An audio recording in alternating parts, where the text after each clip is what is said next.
Les ingénieurs ont tendance à éviter de discuter d'une liste particulière qui n'est pas classifiée.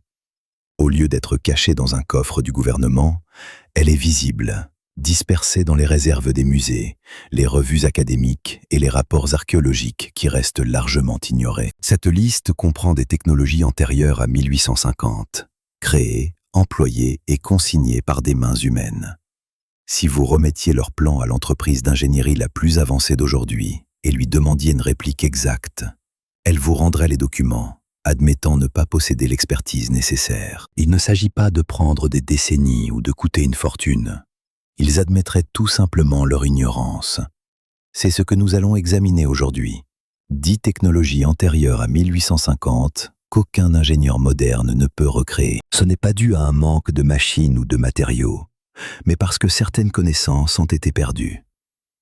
Elles étaient autrefois comprises, peut-être pendant des millénaires, puis ont disparu si complètement que la civilisation la plus érudite d'aujourd'hui ne peut les restaurer. Lorsque vous examinez ces technologies collectivement plutôt qu'individuellement, une question bien plus vaste émerge. Elle remet en question qui a vraiment bâti l'héritage que nous avons hérité et ce qui a été effacé, ainsi que les raisons derrière cela. Si vous suivez cette chaîne depuis un certain temps, vous savez que nous n'évitons pas cette question.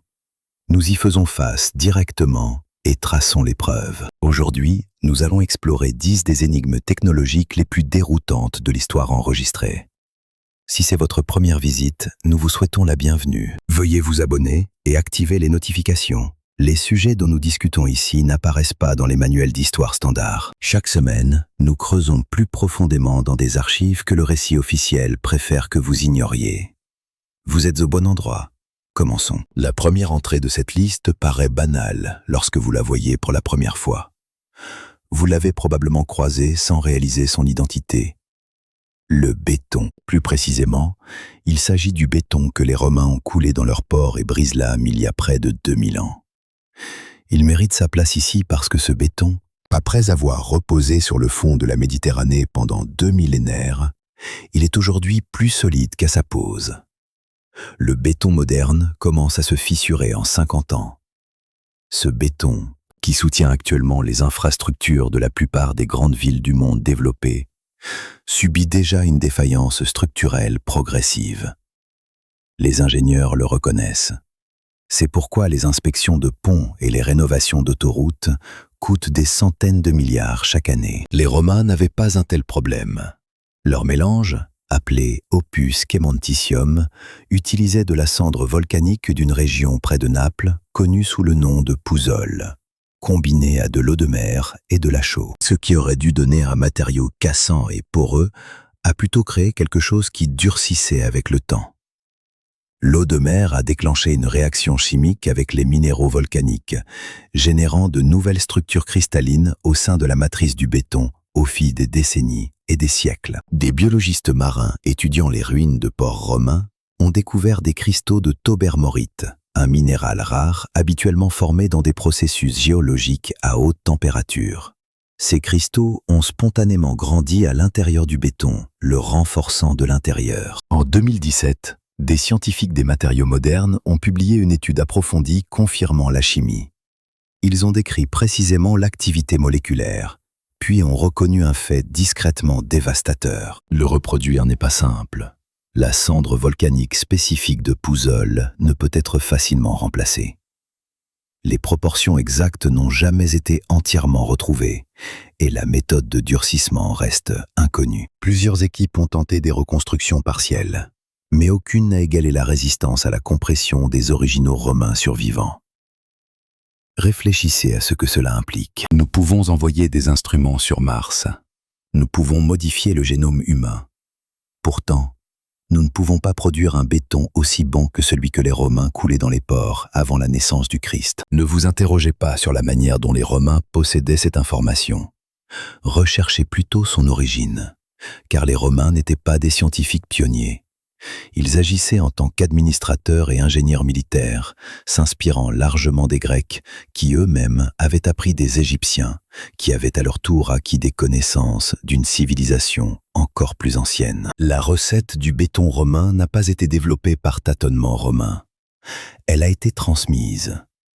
La question de sa véritable origine et de la longueur de cette chaîne de transmission reste un mystère. Les récits historiques officiels n'ont pas fourni d'explications satisfaisantes. La technologie suivante nous mène à la métallurgie, représentant l'une des énigmes les plus examinées mais les moins comprises des annales de l'artisanat. L'acier de Damas. Quiconque a déjà tenu une lame en authentique acier de Damas, et pratiquement personne de vivant ne l'a fait, observerait immédiatement que son apparence diffère des autres métaux. Elle présente une texture de surface, un grain ondulé et aqueux qui parcourt l'acier à la manière des cernes dans un vieux bois, servant un but structurel plutôt qu'ornemental. Ce motif révèle directement les activités microscopiques se produisant à l'intérieur du métal. La production d'acier de Damas a principalement eu lieu au Moyen-Orient du IIIe siècle environ jusqu'au début des années 1700. Les épées fabriquées à partir de cet acier sont devenues légendaires parmi les croisés qui les ont rencontrées. L'acier européen contemporain se brisait en frappant les lames de Damas. Le tranchant d'une lame de Damas était si acéré qu'un foulard en soie placé horizontalement dessus se fendait net sous l'effet de son seul poids. Ces lames pouvaient fléchir presque à angle droit sans se fracturer et étaient plus dures que presque tous les autres produits métallurgiques de cette époque. La fabrication cessa vers 1750. La raison précise reste inconnue. La théorie dominante suggère que les routes commerciales ont été interrompues. L'approvisionnement en un minerai indien particulier a été coupé. L'expertise pour traiter ce minerai a disparu avec la chaîne d'approvisionnement. Cependant, ce raisonnement n'a jamais complètement convaincu les chercheurs, car les caractéristiques de l'acier de Damas ne sont pas uniquement attribuables à la composition du minerai. Elles résultent de la manipulation de ce minerai pendant le processus de forge. Les métallurgistes contemporains, utilisant des microscopes électroniques, ont étudié des spécimens authentiques de lames de Damas et découvert des nanotubes de carbone dans l'acier. Ces nanotubes de carbone représentent une microstructure que le domaine de la science des matériaux considérait comme une avancée de pointe en nanotechnologie à la fin des années 1900. Ils existent dans des lames martelées manuellement dans des forges ouvertes avant l'invention de l'électricité et avant le début de la révolution industrielle. Comment des nanotubes de carbone peuvent-ils se former dans l'acier médiéval ? L'hypothèse actuelle implique certaines impuretés dans le minerai qui, soumises à des cycles de température précis, se sont spontanément arrangées à l'échelle nanométrique pour créer ces structures. Pourtant, la méthode exacte de cyclage thermique reste un mystère. Les températures spécifiques, les durées et les agents de trempe. Certains chercheurs indépendants ont créé des échantillons d'acier contenant des caractéristiques ressemblantes à des nanotubes. Néanmoins, personne n'a réussi à forger une lame qui reproduise les performances mécaniques des reliques originales. Lorsque cette chaîne de transmission s'est rompue, l'expertise a été perdue. Elle est partie avec ses détenteurs et n'a jamais été retrouvée. La troisième technologie a une nature plus dramatique. Elle servait d'arme qui s'enflammait au contact de l'eau. Le feu grégeois. Cette substance était le secret militaire le plus jalousement protégé de l'Empire byzantin. Il s'agissait d'un mélange liquide inflammable lancé depuis des navires de guerre sur les vaisseaux ennemis, qui continuait à brûler même lorsqu'on appliquait de l'eau. L'eau ne l'éteignait pas. Selon certains rapports, l'eau intensifiait même les flammes. Les batailles navales byzantines transformaient les flottes adverses en brasiers dérivants. Les marins sautaient par-dessus bord pour découvrir que le feu les poursuivait à la surface de l'eau. La recette n'était connue que d'une poignée de familles. Au sein de la cour impériale byzantine, elle n'a jamais été enregistrée de manière récupérable. Les empereurs la transmettaient verbalement à leurs successeurs. Avec l'effondrement de l'Empire byzantin en 1453, cette chaîne de transmission orale a cessé et elle n'a jamais été redécouverte. Les chimistes contemporains ont suggéré des formules possibles, des composés à base de naphte, des réactions de chaux vive avec l'eau et des mélanges de soufre, de résine de pin et de dérivés pétroliers. Cependant, aucune explication unique ne rend pleinement compte du comportement rapporté dans les récits historiques, notamment la capacité à brûler dans l'eau. Cela indique une substance dont la réaction chimique est activée par l'eau plutôt que d'être éteinte par elle. Cette chimie reste véritablement mystérieuse. Un schéma discernable émerge qui mérite un nom. 3 technologies Et dans chaque cas, la connaissance a disparu parce que la civilisation qui la possédait s'est effondrée. Alors que la continuité romaine se fragmentait, l'expertise du béton romain s'est estompée. L'acier de Damas a disparu lorsque l'artisan qui le maîtrisait est décédé sans laisser d'apprenti. Le feu grégeois a péri avec la cour byzantine qui le protégeait. La quatrième technologie n'est ni un matériau, ni une arme. C'est une machine. Et elle pourrait être l'entrée la plus étonnante de cette liste, car elle a été récupérée de l'océan. En 1901, des pêcheurs d'éponges opérant près d'une île grecque ont récupéré le mécanisme denticitaire. Ils l'ont découvert à l'intérieur de l'épave d'un navire de charge de l'époque romaine, incrusté de corail et de sédiments après 2 millénaires au fond de la mer. Pendant de nombreuses décennies, les chercheurs se demandaient ce que c'était. L'imagerie aux rayons X dans les années 1970, suivie de tomodensitométrie, a révélé son intérieur. Plus de 30 engrenages imbriqués. Ces engrenages ont été fabriqués avec précision et assemblés en un dispositif de calcul extrêmement sophistiqué. Le mécanisme denticitaire sert d'ordinateur astronomique analogique. Il prévoyait les positions du Soleil et de la Lune. Il calculait les périodes des éclipses solaires et lunaires. Il suivait les trajectoires des 5 planètes visibles sans télescope. Il intégrait un affichage pour le cycle de 4 ans des Olympiades. Il représentait le cycle métonique, le cycle de Saros et le cycle d'Exéligme.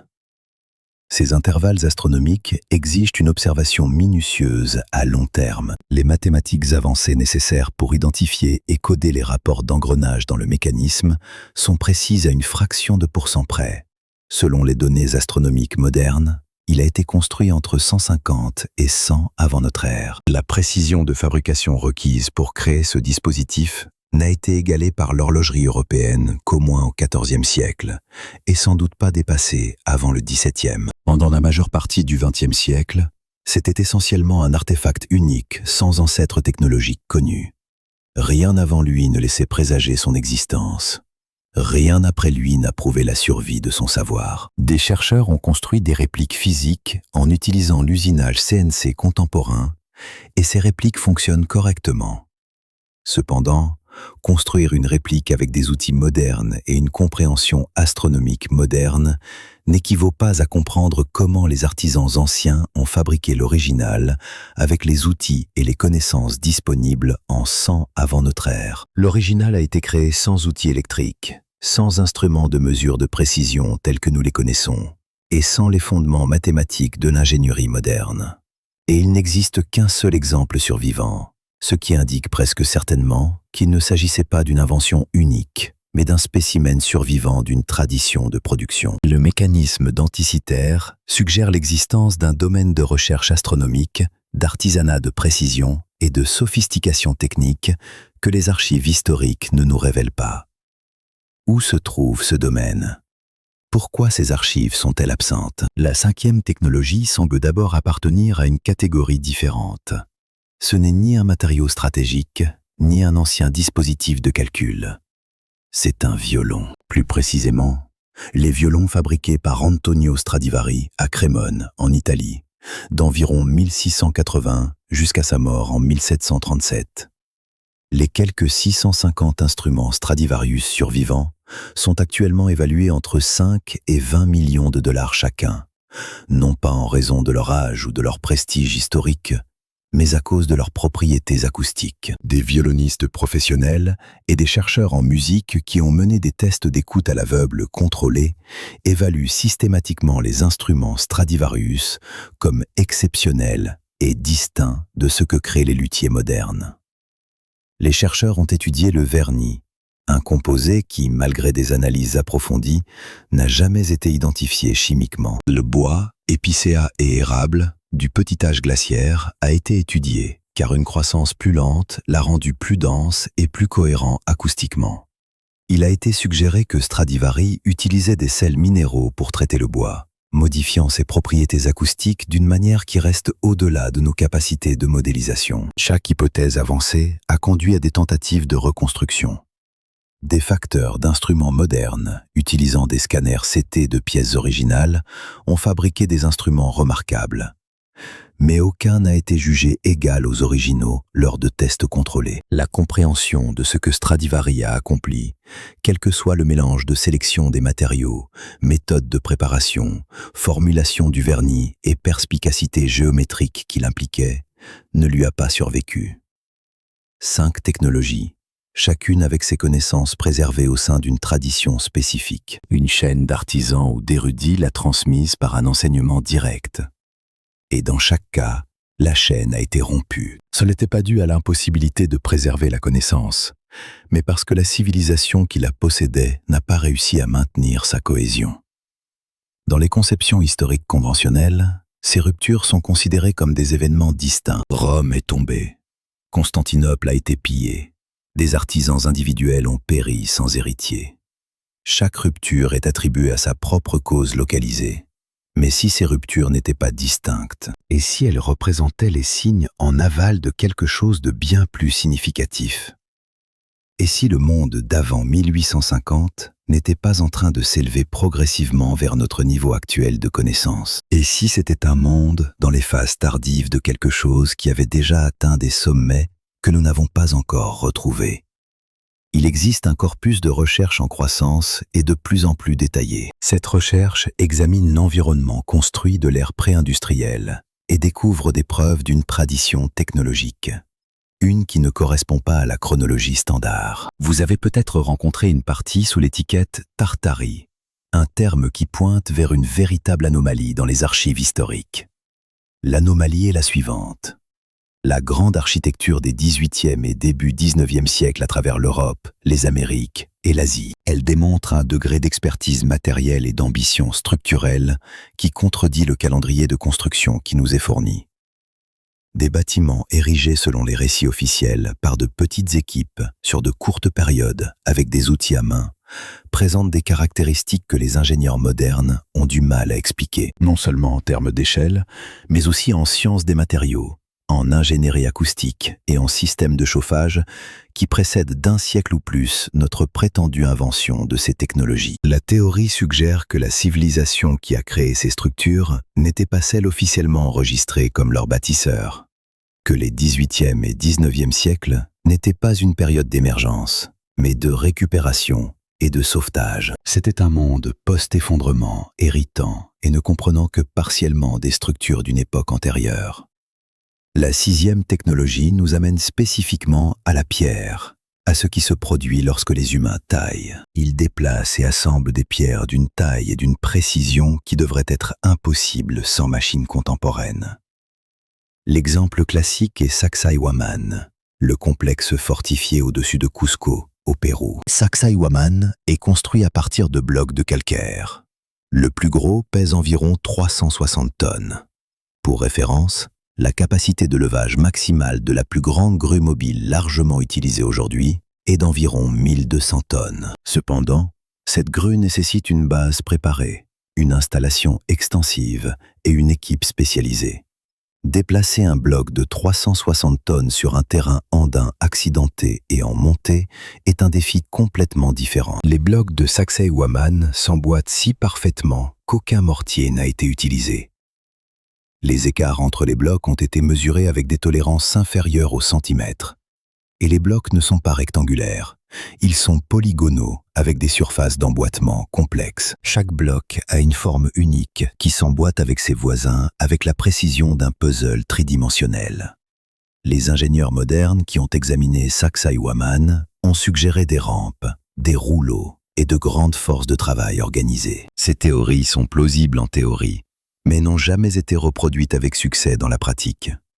Des reconstructions expérimentales, utilisant une technologie adaptée à l'époque, ont constamment montré que les explications officielles nécessitent soit beaucoup plus de main-d'œuvre que la population locale ne pouvait en fournir. Alternativement, les processus nécessaires laisseraient des traces visibles sur le terrain, mais aucune trace de ce type n'est trouvée à l'emplacement.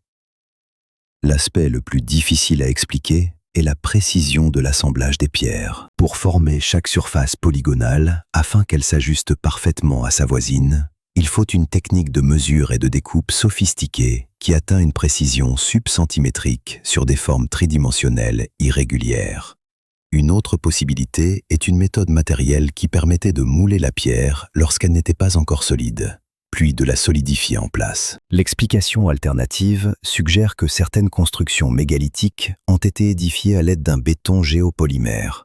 Il s'agissait d'une pierre artificielle coulée dans des moules, non taillée dans de la roche naturelle. Cette théorie a été élaborée par le chimiste français Joseph Davidovits. Pendant de nombreuses années, il a examiné des échantillons de pyramides et de mégalithes, découvrant des marqueurs chimiques qui correspondent à un coulage plutôt qu'à une extraction, en supposant que ces conclusions sont exactes. De plus, une quantité substantielle de preuves chimiques étaye son affirmation. Par conséquent, la technologie de construction employée n'était pas basée sur un effort physique brut. Il s'agissait d'une discipline de science des matériaux axée sur la chimie de la pierre. Elle impliquait une méthode pour produire du calcaire synthétique qui, une fois durci, ne peut être distingué de la pierre naturelle que par des tests chimiques. La technologie numéro 7 est une procédure qui n'a pas été redécouverte et qui concerne un type de construction pré-industrielle. Cette catégorie, connue sous le nom de fort en étoile, a suscité un intérêt considérable de la part de chercheurs non conventionnels. Les forts en étoile sont des structures défensives à plusieurs côtés. Dotés de bastions angulaires créant des zones de tir qui se chevauchent, ils sont documentés dans l'histoire traditionnelle comme un développement du génie militaire européen des années 1400 et 1500. Pour certaines structures, cette explication est raisonnable. Cependant, la présence mondiale de l'architecture des forts en étoile, qui inclut des constructions dans des zones où l'impact militaire européen est difficile à confirmer dans la période nécessaire, suggère le contraire. De plus, des édifices dont la taille et la qualité des matériaux dépassent de loin ce que nécessiterait un objectif défensif pointent vers un scénario différent. La géométrie des forts en étoile n'est pas aléatoire. Les angles précis des bastions, l'alignement des murs et les tailles des fossés sont des motifs géométriques qui apparaissent également dans les édifices religieux, l'urbanisme et les aménagements du territoire. Cela implique une connaissance de concepts géographiques et énergétiques que l'histoire traditionnelle ne reconnaît pas. Les enquêteurs analysant cet agencement mondial ont observé que de nombreux forts sont situés sur des formations géologiques particulières, notamment du granit ou du basalte.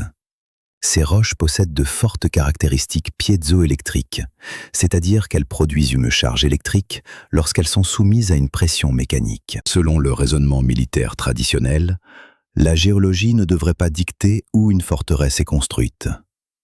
Pourtant, un nombre croissant d'études indiquent que le phénomène des forts en étoile était initialement lié à une technologie énergétique. Plus précisément, une méthode pour collecter, transmettre ou exploiter les caractéristiques électriques et résonantes innées de la Terre. La forme n'est pas principalement défensive. Elle est pratique, une disposition qui interagit d'une manière particulière avec les attributs électromagnétiques de son environnement. Cela mène à la 8e technologie, le pilier de fer de Delhi. Ce pilier de fer se trouve dans la cour du complexe de Qutb Minar depuis au plus tard le 4e siècle de notre ère. Mesurant environ 7 mètres de haut et pesant plus de 6 tonnes, il est construit en fer.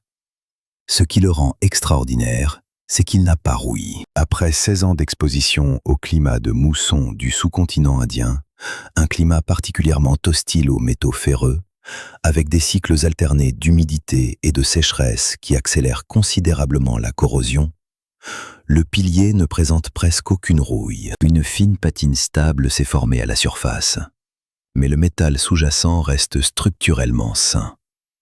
Selon les connaissances standards de la métallurgie du fer et de la chimie atmosphérique, cela devrait être impossible. Les métallurgistes qui ont étudié la composition du pilier ont découvert une teneur en phosphore d'environ 0,25%, ce qui est exceptionnellement élevé par rapport au fer moderne qui en contient moins de 0,05%. Dans les conditions particulières du climat de Delhi, ce phosphore crée une couche protectrice de phosphate de fer et d'hydrogène à la surface qui empêche une rouille supplémentaire. Cette couche est auto-réparatrice. Elle se reforme lorsque les conditions environnementales changent. Elle représente un mécanisme anti-corrosion inhérent intégré dans la composition même du matériau. Ce qui est vraiment remarquable, n'est pas seulement le fait qu'il fonctionne, mais le contrôle précis qu'il exige sur les conditions de fusion du fer. L'approvisionnement minutieux et la régulation du phosphore dans le minerai démontrent un objectif métallurgique clair. Le récit conventionnel de la technologie indienne du IVe siècle n'explique pas entièrement cela. Au moins, quelqu'un possédait une compréhension fonctionnelle de la façon dont le phosphore dans le fer se comportait dans ces circonstances exactes, suffisamment pour le fabriquer intentionnellement à grande échelle, dans une structure qui tient depuis plus de 1600 ans. Les métallurgistes actuels n'ont pas encore créé un alliage de fer résistant à la rouille qui utilise les mêmes principes sous-jacents. Les niveaux de phosphore qui protègent le pilier de Delhi rendraient le fer structurel moderne fragile et impropre à la construction. Le mélange exact de compositions chimiques et de structures microscopiques qui confèrent au pilier à la fois résistance à la corrosion et solidité structurelle n'a toujours pas été redécouvert. La 9e technologie nous mène dans le domaine de l'acoustique. Les espaces sacrés de l'Antiquité, chambres mégalithiques, cercles de pierre, sanctuaires souterrains et intérieurs de cathédrales, présentent des caractéristiques acoustiques qui sont loin d'être fortuites. Ils ont été délibérément conçus. Dans de nombreux cas, le niveau de sophistication technique dépasse ce que nous attendrions des cultures traditionnellement reconnues comme les bâtisseurs de ces lieux. Newgrange, un tombeau à couloir néolithique en Irlande, datant d'environ 5200 ans, a été étudié pour ses qualités acoustiques. Les chercheurs ont découvert que la chambre centrale maintient des fréquences de résonance à des hauteurs particulières. Ces résonances se situent notamment dans la plage de 110 à 120 Hz, à des amplitudes exceptionnellement fortes. Ces fréquences correspondent à la gamme vocale des hommes pratiquant le chant rituel. De plus, ces mêmes fréquences ont été associées par des études en neurosciences à des états modifiés de conscience. Ces états sont caractérisés par une diminution de l'activité néocorticale et une activation accrue des régions cérébrales plus anciennes et plus primitives. Non seulement la chambre était positionnée architecturalement pour intercepter le lever du soleil au solstice d'hiver, mais elle était aussi acoustiquement ajustée. Les complexes de grottes de Lascaux en France, qui présentent un art paléolithique datant de plus de 17 000 ans, ces grottes révèlent une relation entre l'emplacement des animaux peints et les zones de plus grande résonance acoustique. Les sections avec la plus forte densité de peinture correspondent à celles avec les échos les plus prononcés. Cette corrélation a été méthodiquement enregistrée par les chercheurs Igor Reznikov et Michel Dauvoir dans les années 1980. Elle continue d'être l'une des découvertes importantes les plus négligées dans le domaine de l'activité humaine préhistorique. Les magnifiques cathédrales de l'Europe médiévale, dont Chartres, Notre-Dame et Salisbury, présentent une ingénierie acoustique remarquablement précise. Les dimensions de la nef, la hauteur des plafonds voûtés et le positionnement des clôtures de chœur ont tous collaboré pour créer une atmosphère acoustique distincte. Pour y parvenir, il fallait soit une modélisation acoustique avancée, soit un héritage de connaissances sur la façon dont ces proportions affectent le son. Les architectes de la cathédrale de Chartres ne disposaient pas de logiciels de simulation acoustique, et ils ne possédaient pas de description formelle de la physique des interférences ondulatoires. Néanmoins, l'acoustique de la cathédrale n'est pas un accident. Elle résulte de décisions dimensionnelles délibérées qui produisent des résultats acoustiques particuliers. Qui a instruit les bâtisseurs de cathédrales médiévales dans cette technique? L'explication conventionnelle soutient que cela est issu d'une tradition artisanale se développant progressivement et transmise par les guildes.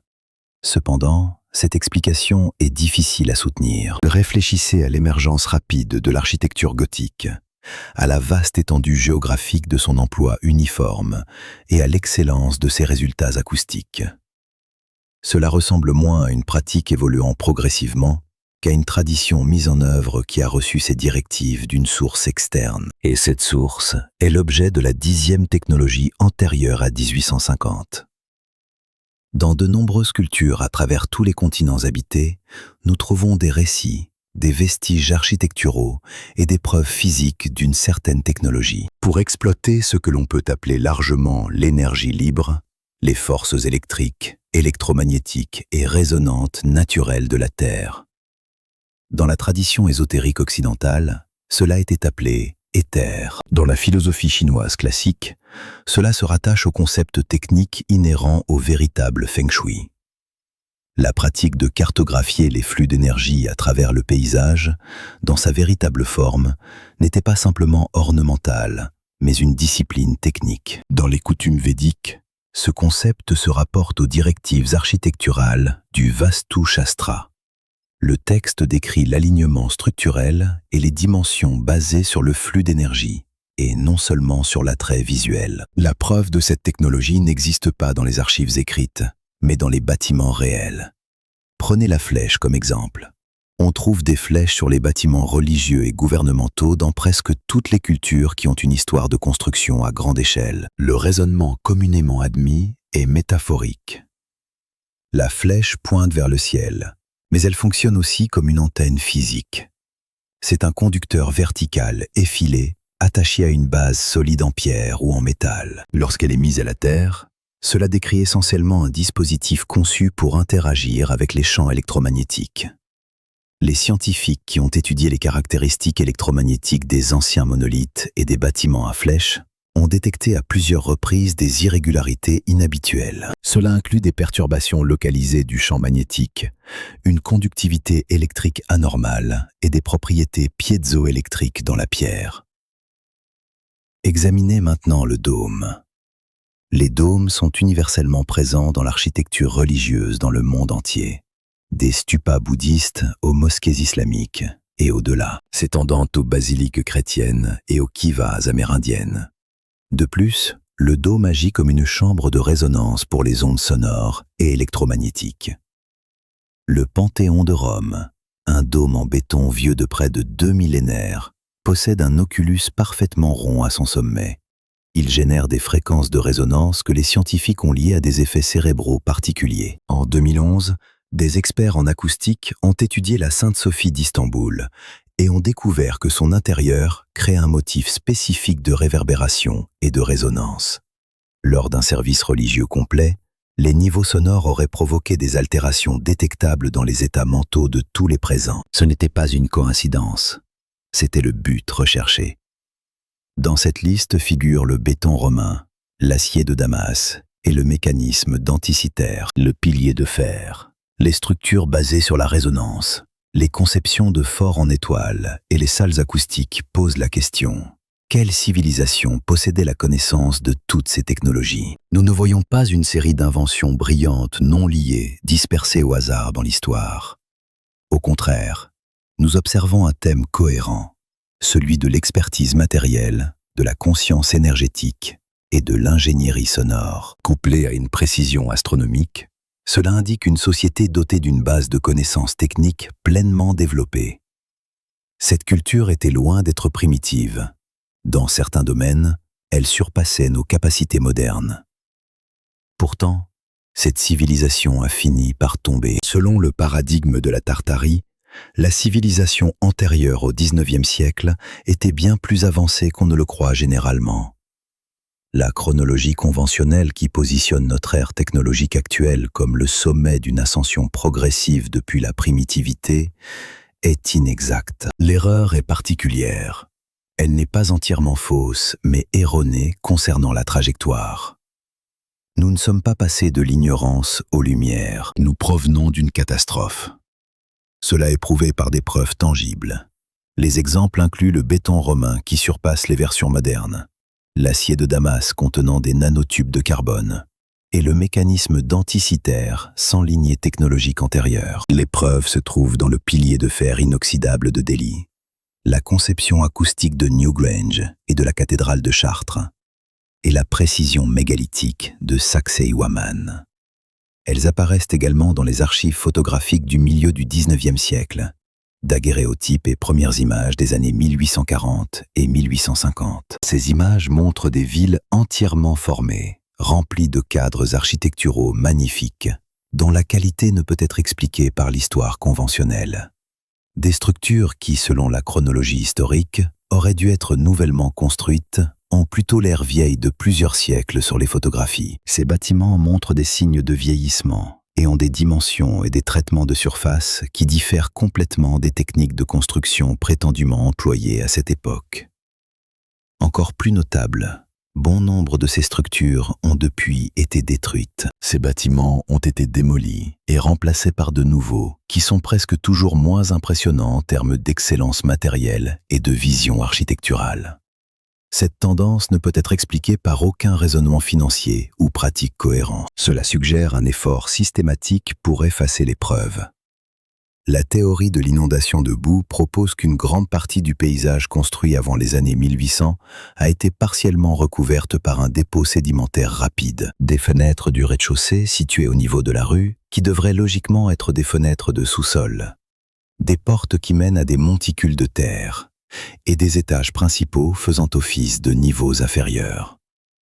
Ces caractéristiques se retrouvent sur des structures construites avant 1850 sur une zone géographique si vaste que, lorsqu'elles sont cartographiées, elles indiquent un phénomène mondial plutôt que des incidents isolés. Supposons qu'une remise à zéro se soit produite. Une catastrophe assez vaste pour ensevelir des quartiers entiers de villes. Cela briserait les lignées par lesquelles les compétences artisanales étaient transmises. Un nouveau cadre institutionnel pourrait alors inscrire un récit révisé sur les vestiges matériels de l'ancien. Par conséquent, les 10 technologies énumérées ici ne sont pas de simples curiosités. Elles constituent la preuve durable d'une civilisation disparue. Le béton romain repose sur les fonds portuaires, bien trop massifs pour être déplacés, et doté d'une composition chimique qui défie toute duplication. Les épées en acier de Damas sont exposées dans des musées. Leur formation de nanotubes attend une explication que la science des matériaux conventionnels juge troublante. Le mécanisme denticitaire est exposé dans une vitrine à Athènes. Il témoigne qu'à un moment donné de l'histoire ancienne écrite, il existait une pièce de technologie dont l'ascendance est officiellement non documentée et qui n'avait aucun descendant officiellement reconnu. Le pilier de fer de Delhi reste sans rouille, tandis que les violons Stradivarius produisent un son qu'aucun luthier contemporain n'a réussi à reproduire. Les immenses édifices de pierre de l'Antiquité occupent toujours leurs emplacements à travers le paysage. Leur précision dépasse ce que les méthodes traditionnelles pourraient atteindre, et leur permanence empêche un retrait facile. Ils posent une question. Ils posent cette question depuis des siècles. La question n'est pas « comment avons-nous été construits ?», mais plutôt « pourquoi ne reconnaissez-vous pas nos bâtisseurs ?» La solution ne se trouve pas dans les structures, mais dans le destin de la civilisation qui les a érigés. Cette civilisation, capturée dans des photographies du milieu du XIXe siècle, apparaît majestueuse et ancestrale. Pourtant, à la fin de ce siècle, elle avait été si complètement supplantée, modifiée et réinterprétée. La culture qu'elle incarnait n'est plus devenue qu'une note marginale. Jusqu'à 10 technologies qu'aucun ingénieur actuel n'est capable de reconstruire. Elles sont dispersées à travers l'histoire, comme des fragments d'une communication dans une langue que nous avons presque perdu la capacité de déchiffrer. Presque, pas entièrement, car les fragments persistent. Le béton continue de durcir dans les ports romains. L'épée de Damas conserve toujours son tranchant. Les engrenages denticitaires restent enfermés dans leur cadre de bronze terni, préservant la sagesse astronomique d'un monde que la chronologie reconnue prétend n'avoir jamais existé. Nous ne sommes pas au point de départ de quelque chose de nouveau. Nous nous trouvons au milieu d'une entreprise. Une restauration, un effort graduel et parfois angoissant pour rassembler les fragments. Cela forme une image bien plus vaste, étrange et significative que toute autre chose. Les leçons d'histoire conventionnelles nous ont préparés à ce moment. Cela constitue la véritable tâche. Le but de cette chaîne est précisément celui-ci.